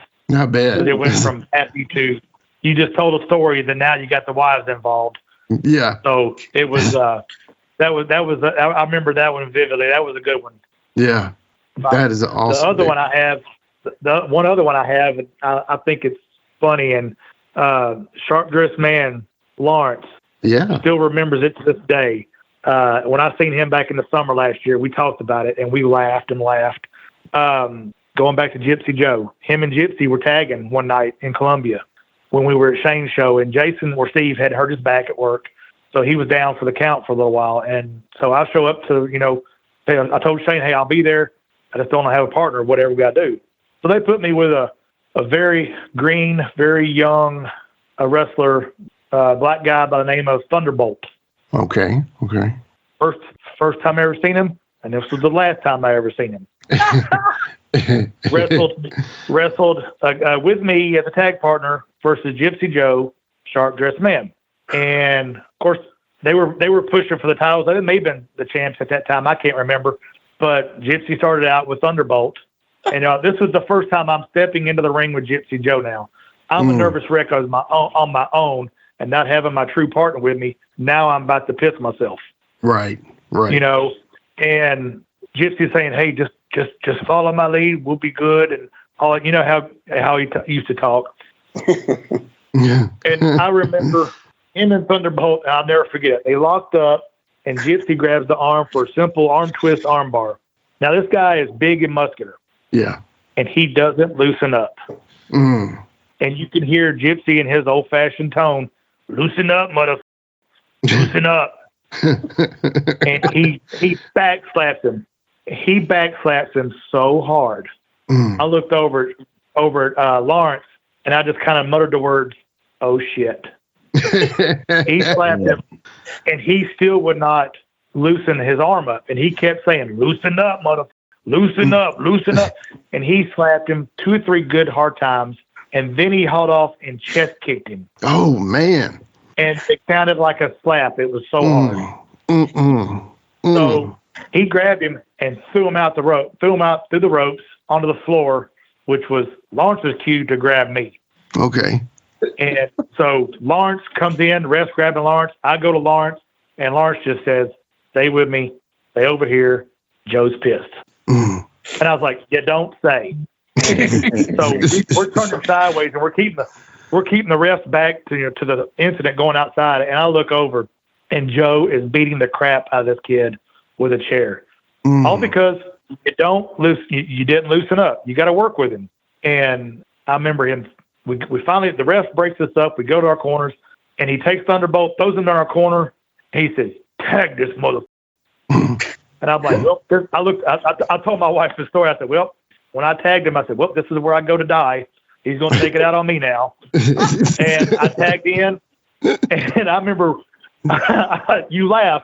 I was nervous wreck. I'm telling you. I bet, man. I bet.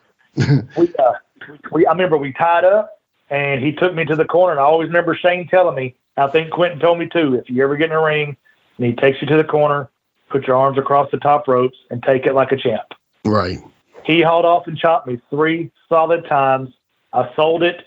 He said, turn me around and chop me. And I chopped him 3 good times, shot him off in the corner, gave him a backdrop, an arm drag, and I worked that arm drag for about 10 minutes.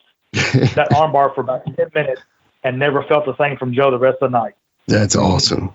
Because you showed him that you would take it. Yeah. Yeah. It's like, just relax and listen. And I think that taught me something. That was probably in 2000, 2001 time frame. Okay. I was that in that era. That taught me a lot. Just that one match. Just work with the guy. Relax. Don't and you can do a lot in a match. And that's what it taught me. So yeah, I learned a lot from that one little match. That's awesome. So that's my 2 glorified stories there. Those are great. I'm glad you got those in, man. We definitely appreciate that. The thing about Joe I learned was when he go in there, all he wanted was to get a couple chops in, take a big bill, and then then the rest was just easy, grab a hold, then get some heat on him. Or if he was a baby face, get the heat on him, or he'd get the heat on you. I mean, if you went in there from the get-go and just acted stupid and didn't let him get his chops in, it's going to be a bad night for you. And speaking of that Thunderbolt kid, he came up to Tim Scruggs up in Gallatin, and he was in there, I think, 1 week. And I think it was the worst match I've seen. It was in the top 5 worst matches I've ever seen. He was clueless. He had no idea of. I mean, he didn't last long. Yeah. Like I said, that was the first and only time I ever seen him. Yeah. So. Yeah. Well, man, as we're kind of going into the end of the show here, obviously I want to thank you. I want to thank Ben Jordan first off for setting this up for us. Ben, I talked to Ben and I gave Ben my wish list of people I wanted him to help me with, and he's 2 for 2 right now. So we're going to keep rolling on into 2025. So thank you so much, Ben. But first of all, thank you, Chris, man. But when it comes down to it, obviously, we want to thank you as well because you made time out of a very busy day for yourself. Your son has a hockey tournament that hockey is in your blood and your family. It's a huge thing for y'all. So talk about life after wrestling, being a family man, having a kid playing a hockey tournament. Talk all about that stuff, man. Oh, man. Quinton, a lot has changed since we've talked, personally talked for quite a while. I got, been married now for, she'll shoot me if I have to guess. It's 26 years. 26 years coming up in October. Got 2 kids, 23 and 18. I'm a grandpa. I'm a grandpa who, so she's here taking a nap right now. Both kids played hockey throughout high school, and my son, our son was, he's really good. That's awesome. Really good. He is. I don't know where he got those genes from, but he had a chance to play junior hockey and played in Atlanta. Wow. To start his senior year for the junior team down there, and then he just got homesick and just couldn't take it. And I get he's a family kid. Right. He's really a down to earth family kid. Likes to be around family friends, and he realized then. This might not be all for him, but he loves the game of hockey. So, that's been our lifestyle for the last 10, 12 years of travel hockey and just hockey in general. And, now we're coming to the end of that and just working and relaxing at home and enjoying family time. That's what our motto is now. I hear that, man. That's awesome. Yeah. Well, it was funny. You text me and you're like, "Hey, Jimmy, man, I'm so sorry. Can we move the interview? My son, it's Wednesday. We're interviewing. Today is to go behind the scenes here, y'all. This is Friday. And so we had it set for Friday. And you were like, man, can we move it? We move it, my son. And it was Wednesday when you text me this. And you were like, my 18-year-old son forgot to tell me about a hockey tournament. And I was going to text you back and say, you can stop at 18-year-old son, because I know exactly. I'm lucky if my kid texts me back. You know what I'm saying? So I understand. Forget 18-year-old kids not thinking of anything but whatever they're dealing with at the moment. So I said, hey, I'm going to offer this guy a little grace. Of course we can move it around. Let's make it happen. And so now we're here and we're talking, and I'm very happy that you did it. But man, that's really cool. And I like to say this to the guys who, got out of the business. And I heard this phrase the other day. I was interviewing Lance Von Erich, and he said this amazing phrase. He said, I never needed wrestling. I always kept it where wrestling needed me. And as long as you don't need wrestling, then you're not the ones that are still having to sign autographs at 85 years old, going to things on the road. And I'm not knocking those guys. A lot of those guys do it just for a nest egg. I'm not knocking that either. But it's cool to see when you get out of the business and you actually win, man. You got a family, a happy family, grandbaby, healthy kids. I mean, and especially since you and her were both in the business, even if it was for a brief moment, you know what I mean? Together. You still got out of that and we're still together. And that's another miracle. So you've kind of beat all those odds, man. So good job. I guess you can look at it that way. And thank you. We did. We, like I said earlier, that, the Hot Rod Biggs show that they had back here in Murfreesboro back in the summer, that was the first ring I had seen since I left in 2005. Wow. First independent ring. And I was, other than a midget wrestling, we had to go see midget wrestling once or twice, but well, of course that's not a true wrestling ring. Right. Of course. But, when I set my mind to it, I'd do it. And if I knew if I lingered around, I'd want to continue. And the way I was going, I didn't need to. I needed to step away and get away for good. Yeah. And that's awesome. that's the way I did it. Of course. Yeah. Okay. I'm one of the ones, I'm like you, Rusty. I got out. I basically stayed out. I think you and me are kind of like the same. We found something to fill that void. With your family, y'all got involved in hockey, going to the Predators and all that. Then your sons both your children start playing. You know what I'm saying? You filled that void. Like me, I met my wife. She lived in Bowling Green. She's a big WKU fan, and then I became a fan of WKU baseball. That became our thing, was WKU baseball. So I didn't have time for wrestling anymore. I did, and I took, I was like, I'm done. But you're like, I want to go back, but it's like, no, I'm doing. We got games to go to. So I tell people, you will never get away from it if you do not get something to fill that void. Taking your time away from doing something else. You know what I'm saying? And you and me, we both. We found something to fill that void, and a lot of guys just cannot do it. They keep coming back. Yep. And to go with that a little bit, Quinton, I'm kind of doing a similar thing with this. Like I missed the business. I only was in the business in Nashville for like 3 years. And I'm not talking about, I was probably in it for like 5, but when it comes down to it, I really only had like a year or 2 of time in the business when you add all those dates together from that 5 years. But I missed it. I wish I was still in it. I got a little bit of a back deal. I can't do anything managing wise anymore much. Maybe I can, who knows? Pay me, we'll see. But when it comes down to it, this podcast filled that void for me to keep me connected to the business, but also at a comfortable range that I don't, devices or dark side doesn't give me. But anyway. No, you're exactly right. The sports and the family life and running around, that filled our void because, wrestling was on weekends all the time. So the weekend travels and all that filled that void to the point to where I miss it, but I don't miss it. You know what I mean? Yeah. I miss the camaraderie part. I don't really miss all the pain and feeling and stiffness the next day. Because if I did it now, I probably wouldn't walk for a week. So, yeah. Well, as we always go to our final question of the show, it is my brother, the Plastic Sheik's second favorite question. I'm sorry, about said the wrong thing there. Sheik, take it away. That's all right. So, Chris, if you look back and you think about your matches that you've had, and you could pinpoint one. If you need to mention two, that's fine. But if you could pinpoint one that you say that was my favorite match I ever had, what would it be? Oh gosh, I had so many, and I tell people this when I watch it because I enjoy watching that one match. And I don't like watching my matches. I'm just one of those people that I'll watch it once and say, okay, that's good enough for me. This one match really does it for me. And it was with Porter.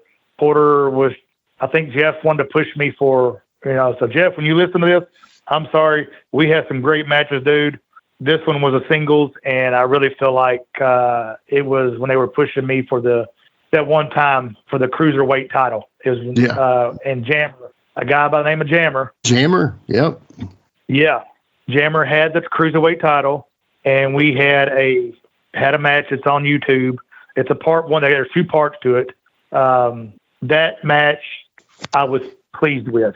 We did a lot of good stuff that we called in the ring that we just had our beginning, middle, and finish set up, and everything else was ad-libbed.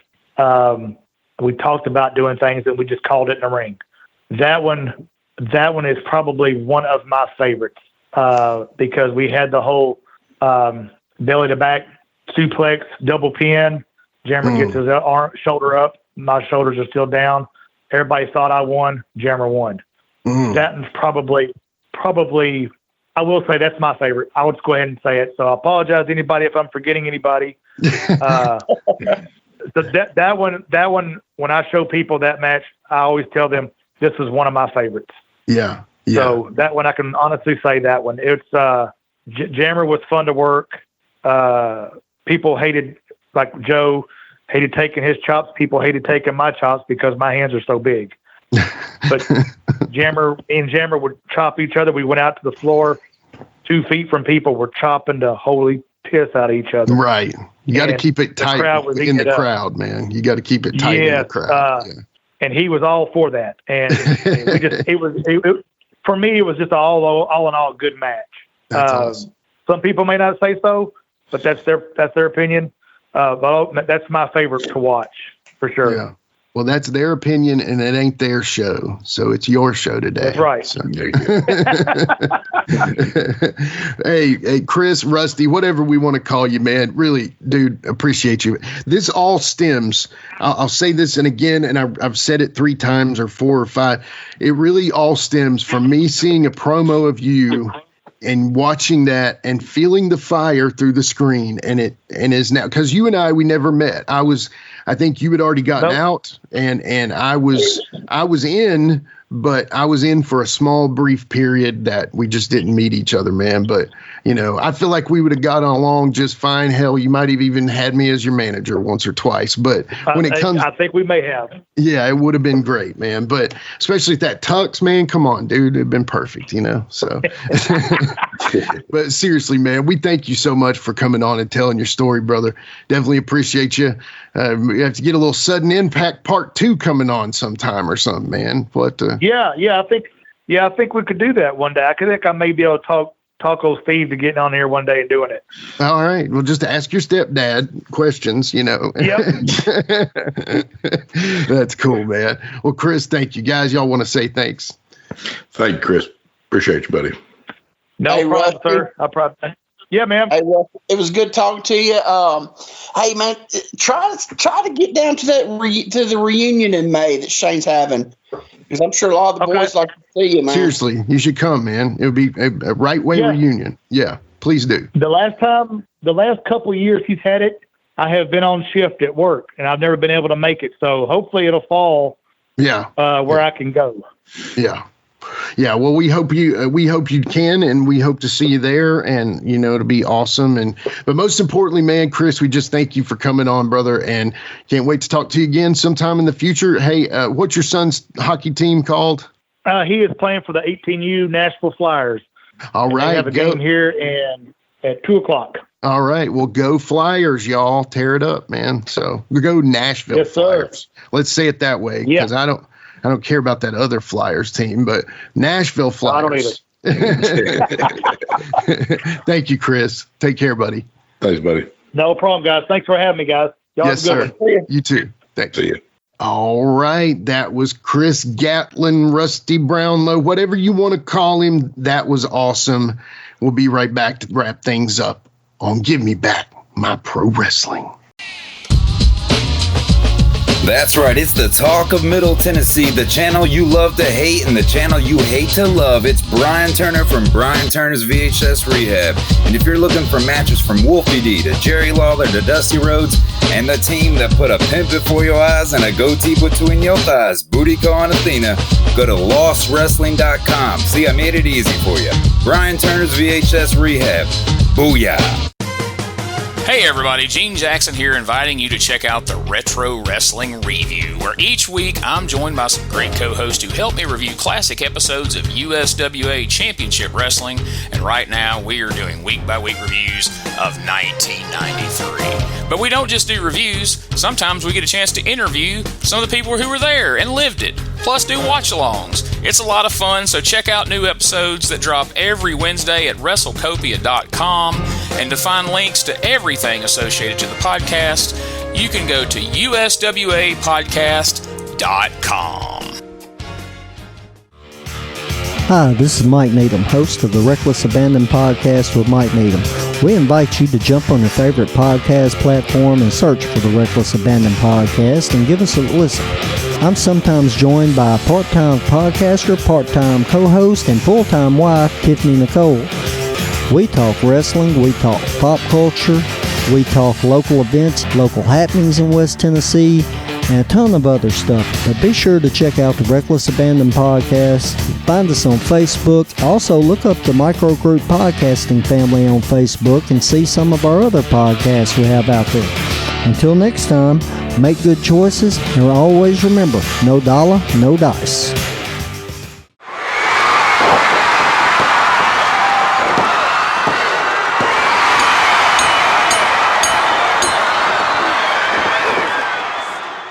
Oh, Sheik and Quinton, one more time, man. Awesome interview with Chris. I really enjoyed that one. I had no clue about Chris other than the videos. I've seen him wrestle and stuff and the stories. Of course, we heard his name before, but I really didn't know him. And man, I really like that dude, man. He's a good guy. I really appreciate that he came on and told his story and super excited about that. I hope everybody else enjoyed that. What about y'all?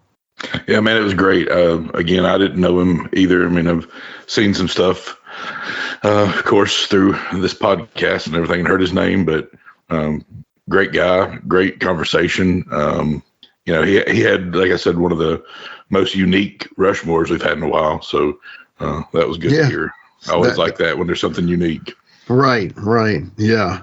And of course, you know, we didn't talk to him about this, but, you know, Quinton and him had a tag team, Simply the Best, for a little bit. Unfortunately, we didn't get to that, but maybe for part 2 we can. But yeah, so you were his tag partner for a while, Quinton. Yeah, we did a little thing. It did, I think maybe a month and a half, maybe.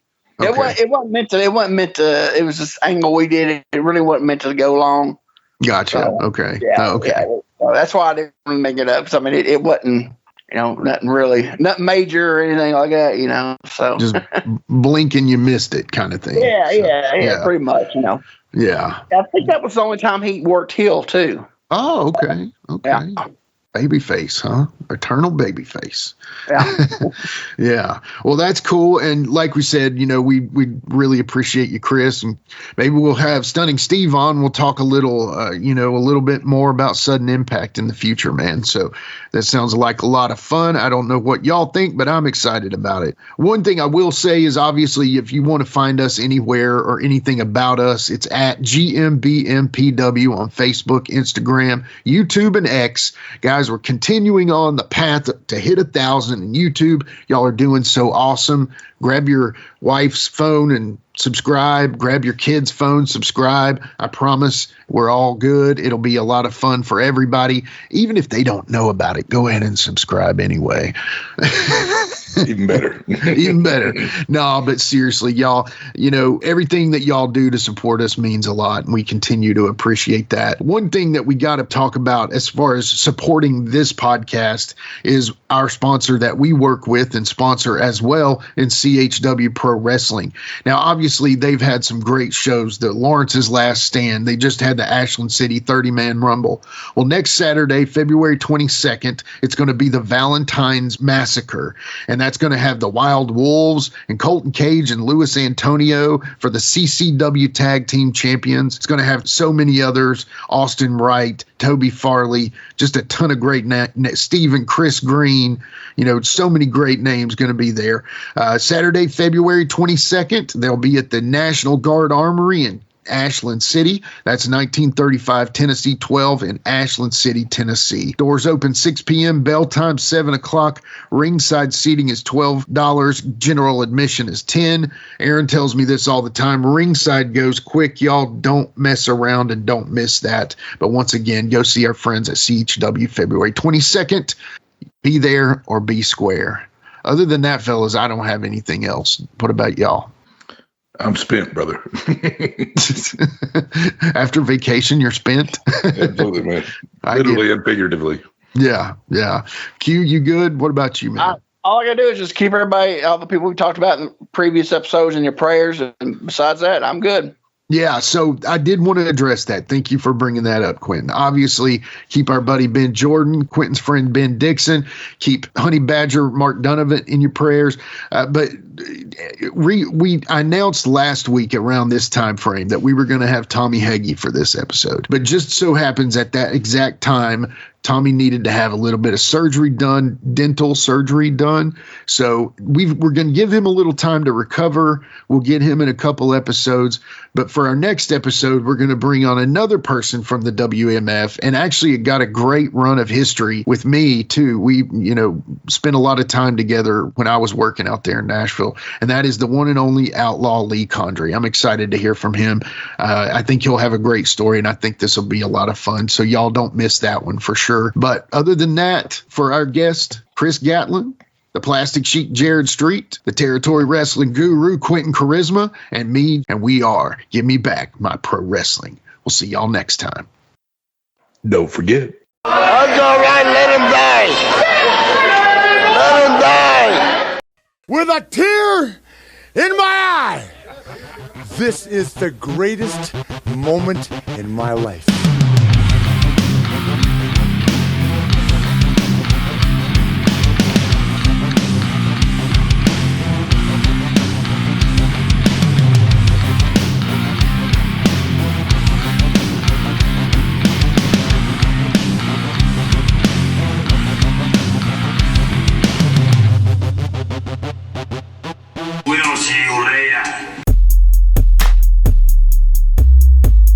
This has been a James Rock Street production.